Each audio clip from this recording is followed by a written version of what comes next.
Bonjour les enchanteurs, ravi de vous retrouver sur ma chaîne Inspiration Enchantée pour la guidance de la semaine du 3 au 9 janvier. Avant toute chose, je voulais vraiment vous souhaiter mes meilleurs vœux pour 2022. J'espère de tout cœur que vous avez très bien débuté cette année et puisse celle-ci voir vos rêves se réaliser, puisse celle-ci vous apporter lumière, amour, paix, amitié, tout ce dont vous désirez. D'ailleurs, si vous désirez en savoir un peu plus justement sur ce qui vient pour vous en 2022, n'hésitez surtout pas à faire appel à moi. Il y a mes coordonnées en barre de description. Et puis aussi, n'oubliez pas de partager, de liker, de vous abonner à ma chaîne, d'activer aussi la petite cloche pour recevoir toutes les notifications. Voilà, alors on va aller voir ce que nous réserve cette première semaine du mois de janvier. Quelle est l'énergie en ce début d'année ? Quel est le défi auquel elle va nous confronter cette semaine? La ressource à mobiliser et l'énergie en fin de semaine, quelle sera-t-elle? Alors, ce début de semaine, une envie d'avancer, une envie de reprendre sa vie en main, de laisser derrière soi le passé.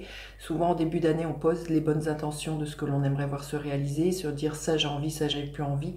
Et là, le chariot vraiment nous invite à aller à cela, à reprendre sa vie en main, à bouger, à bousculer les choses. Peut-être que pour certains, voilà, il va être question d'envisager un déménagement, mais on a envie de ramener du mouvement, de la fluidité dans sa vie et d'aller vraiment, ce que je vous disais, vers la réalisation de ses rêves. Le chariot, c'est vraiment de bouger pour activer l'esprit créateur en nous et vraiment d'aller chercher ses rêves. Donc là, il y a vraiment un nouvel élan, un nouvel enthousiasme en ce début d'année, une envie d'avancer. Alors, le défi, le 6 de Pentacle, ça va être de trouver un équilibre pour moi entre les actions que vous posez et les temps de repos. Il y a comme ça, avec ce 6 de Pentacle, un équilibre entre le donner et le recevoir, le faire et l'avoir, l'être et l'avoir aussi. Il y a quelque chose aussi comme ça, entre l'action et la passivité. Vous voyez ? Tout ça qui est il y a trouvé un alignement, il y a trouvé un équilibre, je pense, parce que justement, on pourrait soit brûler toutes ces cartouches en début d'année et vite s'épuiser, à trop partir vite, ou l'inverse, à aller trop lentement et à ne pas avancer. Donc là, ça va être de trouver toute une mesure cette semaine entre savoir jongler dans toutes les différentes sphères de sa vie, mais c'est surtout ça, c'est de trouver un équilibre, la voie du juste milieu de ce que j'entends.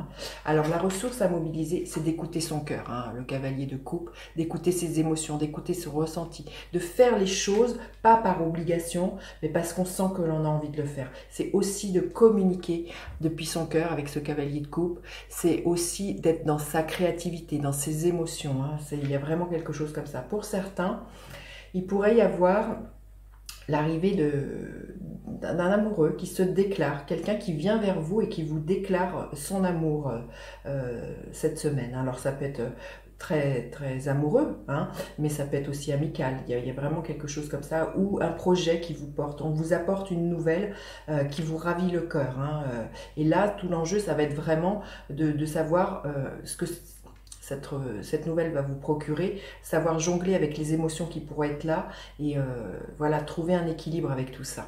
Et l'énergie qui est là à la fin de la semaine, le cavalier de Pentacle. On mesure bien que c'est extrêmement important de structurer, d'avancer lentement, de ne pas se précipiter au risque de louper des étapes, au risque de se brûler les ailes. Donc le cavalier de Pentacle, par rapport à ce nouveau départ que l'on a envie, vient vraiment ramener de la rigueur, quelque chose de très terre, de très ancré. Donc là, on va se rendre compte que, évidemment, pour faire avancer les choses, il faut vraiment mettre un pas l'un après l'autre et de ne pas se bousculer. Comme je disais, au risque sinon de se brûler les ailes, au risque comme un soufflet que ça retombe aussi vite que l'enthousiasme a été là. Donc là, on prend son temps et on avance, mais en prenant son temps. Allez, un message supplémentaire que l'on aurait besoin d'entendre pour cette semaine, cette première semaine. Qu'est-ce qui est là? Pluie d'abondance. On nous dit bien que les choses bougent, que là, ce nouveau départ va être source d'abondance, mais c'est vraiment, voilà, pour moi, de ne pas précipiter les choses. Ça vient, c'est en éclosion, c'est ce que j'entends. Allez. Quel est le gardien de la lumière auquel on va pouvoir faire appel cette semaine? Hope, amour et acceptation, l'amour est vôtre. Reconnaissez votre valeur divine, choisissez des pensées aimantes. Magnifique. Écoutez, regardez cette carte, elle est de couleur jaune.